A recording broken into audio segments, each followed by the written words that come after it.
Jadi kalau mendengarkan beberapa ungkapan tadi ya, puncaknya adalah ketika menyimpulkan bahwa KPK kan ngomong, bahasanya kan amek wacana itu. Jadi karena apa? Karena kalau kita diskusi di Indonesia itu subjeknya tidak jelas. Saya ngomong kita harus, kita itu sopo, gitu. Kita itu gak jelas. Kita tuh sangat abstrak, sangat longgar, sangat gamoh gitu loh, tidak jelas. Jadi yang kita butuhkan sekarang itu, nah, kita lagi ya, revolusi maritim. Jadi revolusi di Indonesia tidak bisa dari bawah, harus dari atas. Makanya usul saya dulu, presiden siapapun dia harus revolusioner. Maksud saya dia harus bisa menggerakkan regedeg ya, sesuatu yang sifatnya revolusioner tetapi terkendali oleh kekuatan pemerintahan TNI dan Polri gitu loh. Tapi revolusioner, jadi misalnya sekarang revolusi maritim itu artinya efektivisasi segala urusan kemaritiman. Karena kesadaran kita mengenai hakikat tanah air dan Nusantara kita itu adalah keunggulan maritim kan gitu. Nah, itu kita revolusikan dari segala segi. Tetapi itu hanya bisa dilakukan kalau kita punya pemimpin yang menyadari itu dan mengetahui itu, terus dia punya kekuatan, dia punya kepandaian dan pengetahuan, tapi juga punya kebijaksanaan. Nah, itu angel. Oleh karena itu kita yang tidak berdaya itu paling enggak muga-muga Gusti Allah ngijabahi awakmu oleh pemimpin sing apik. Karena sekarang kalau Anda melakukan itu dari bawah ya nggak iso. Saya pernah jatuhin Pak Harto, minta Pak Harto turun, saya pernah naikin Gus Dur dan menampung Gus Dur ketika di impeachment oleh Pak Amin Rais dan MPR.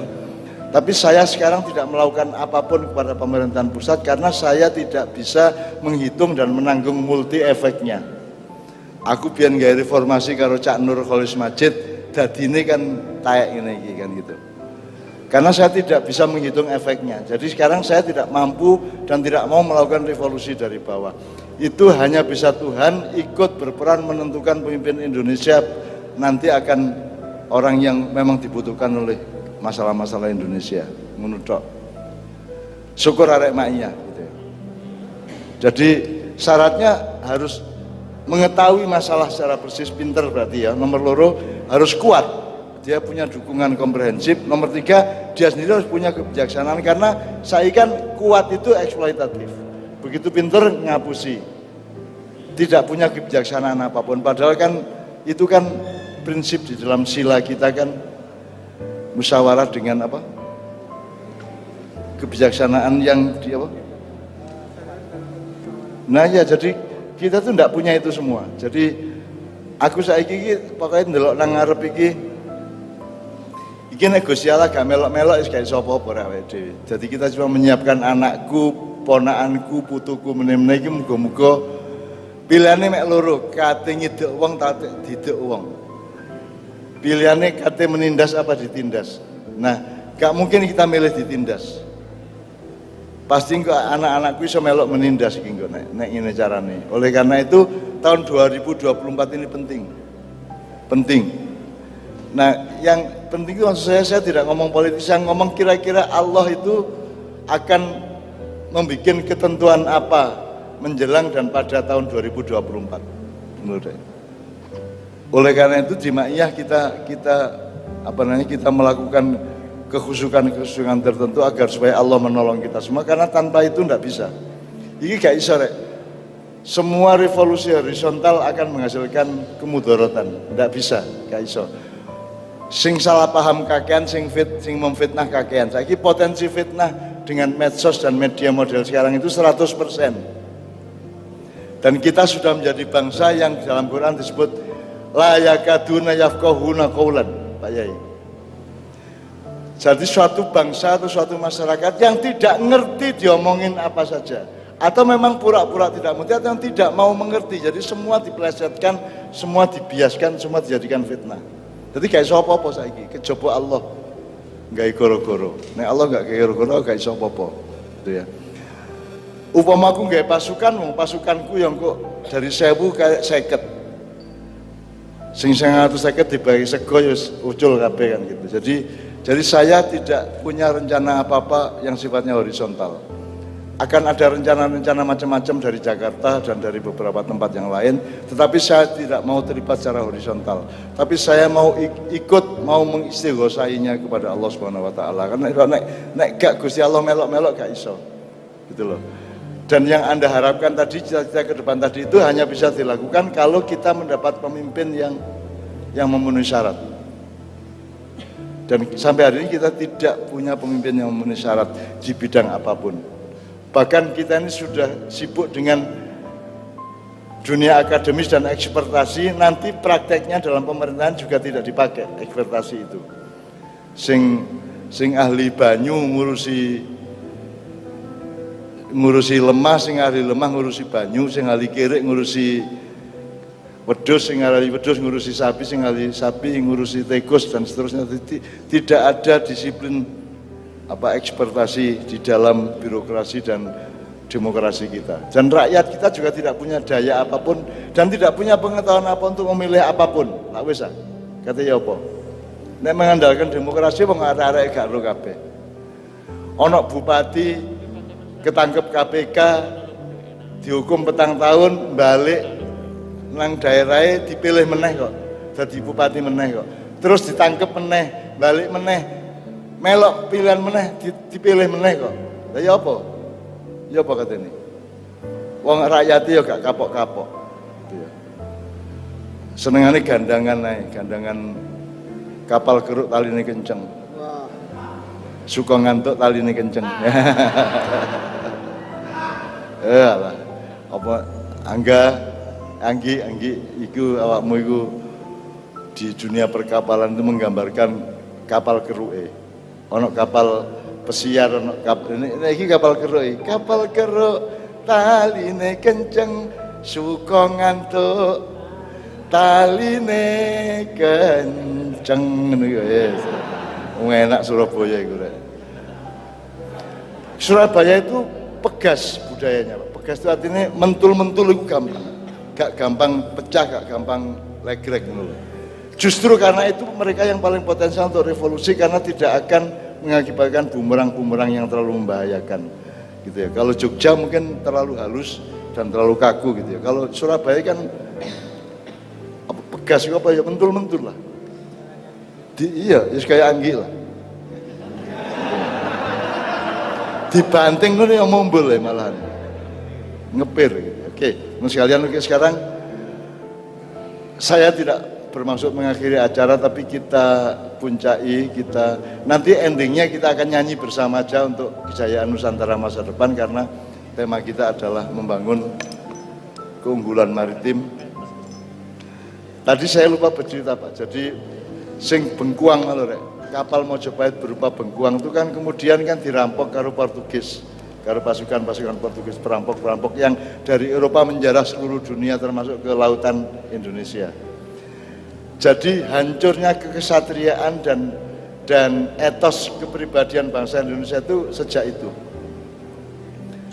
Karena kan pendekarnya tepak-tepak, tapi nek pendekar itu paling pol pedang karo tombak ngono ya, karo keris ngono ya, utawa pencak ngono ya.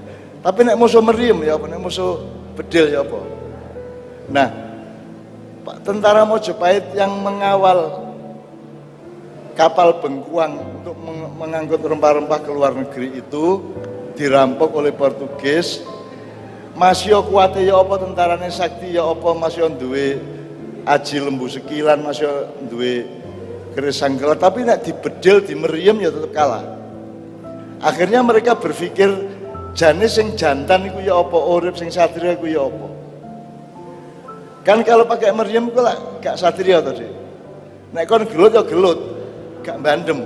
Nek arek bandem apa nyawat boto ta watu kan berarti gak jantan to. Nah, etos kejantanan itu hancur setelah munculnya Portugis, kapal-kapal Portugis merampok kapal-kapal Mojopahit.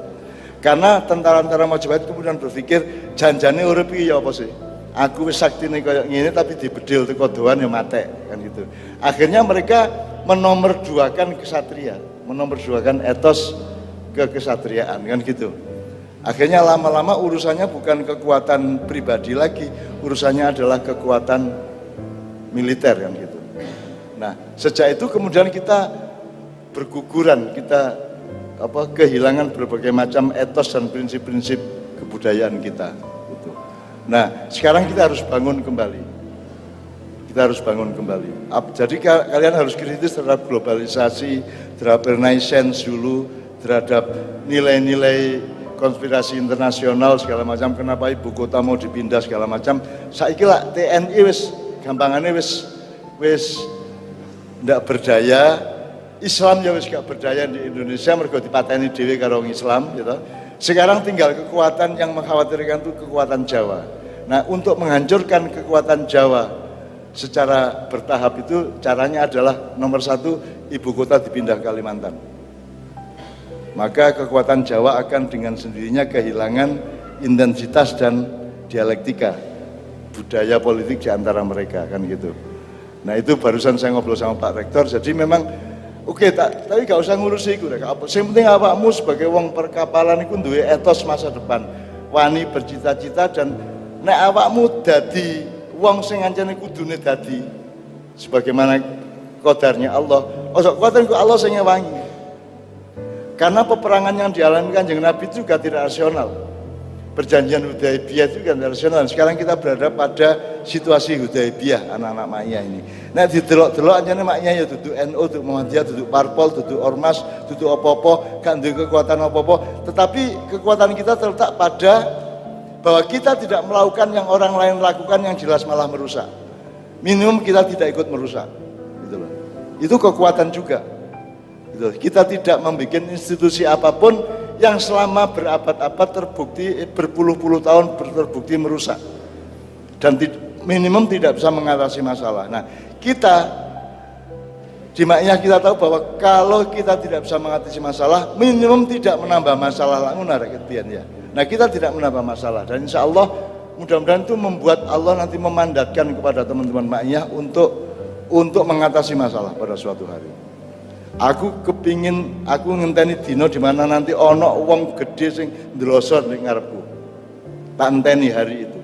Ndelosor ning ngarepku njaluk sepuro karo njaluk bimbingan. Aku gak ngomong sapa iku jenenge ya, tapi pokoknya kira-kira iku tak enteni gitu ya. Aku gak ngarani iku akan terjadi, tapi nek ndelok rumuse qadha dan qadari ngono iku. Wong Indonesia iku nek wis kebadak ilate kait melet-melet kan gitu. Untuk tobat itu harus hancur dulu kan gitu orang Indonesia itu. Kita anak maknya, Anda tidak perlu husnul khotimah, tidak perlu tobat melalui kehancuran.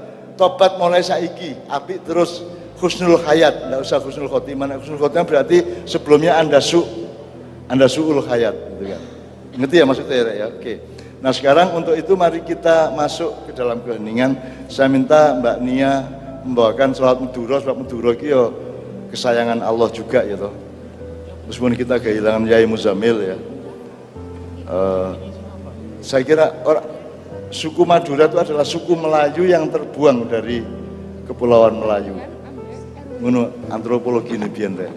Terus kesasar di pulau sing garing kayak ngono iku akhirnya watake dadi kayak ngono, makanya Anda tahu semakin dekat ke Jawa semakin kasar toh.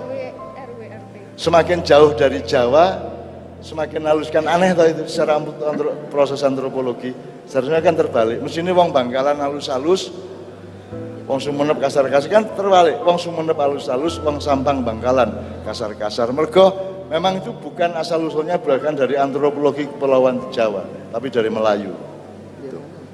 Itu mulanya sekarang saya minta Mbak Nia membawakan sholatullah salamullah supaya kita nyambung dengan akar kehidupan kita di dalam kosmologi Nur Muhammad itu. Kemudian disambung dengan Mas Doni menyambung sholatullah salamullah dari Sumenep ini dengan lagu tentang Indonesia yang judulnya Nothing Compared to You. Indonesia itu tidak terbandingkan. Wis gak ono negara gemah rotah loh jinawi ngeluwi Indonesia, ngeluwi Nusantara iki. Nothing compared to you, tidak ada yang sebanding denganmu kan gitu. Itu ya, Rek. Nanti setelah itu kita puncai dengan nyanyi bersama Pak Rektor ya. nyanyi bareng-bareng bersama untuk merayakan Nusantara masa depan. Benar ya. Muga-muga ya. Muga-muga amin ya rabbal alamin. Muga-muga Anggi, Anggu, Angga, Anggok sapi turute muga-muga meneh-meneh bisa menjadi pertanda dari akan bangkitnya sesuatu dari Surabaya yang disebut Bang-Bang Wetan. Semburat cahaya dari timur Pak, Bang-Bang Wetan itu. Oke, silakan. Oke, kan.